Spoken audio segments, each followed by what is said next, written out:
গ্রামটা এসে কিন্তু ভালোই লাগলো, কিন্তু ভজনের সর্বশ্রেষ্ঠ হচ্ছে নবদাহ।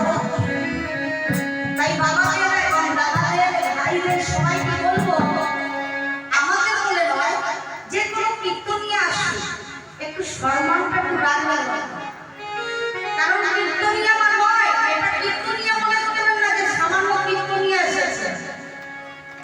কেন?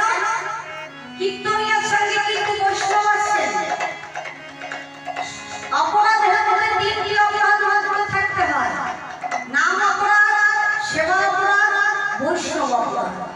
তাহলে অপরাধগুলো ঘটে কি করে? কোনো বৈষ্ণবকে নিমন্ত্রণ করে নিয়ে আসবে, যদি তার মধ্যে কোনো ত্রুটি পড়ে যায় বাবা, তাহলে কিন্তু আপনাদের অপরাধে হয়ে যাবে। সেটা হচ্ছে বৈষ্ণব অপরাধ। তাহলে দেখুন, সেবা করতে সে যদি অপরাধ হয়, সেটা সংযোগ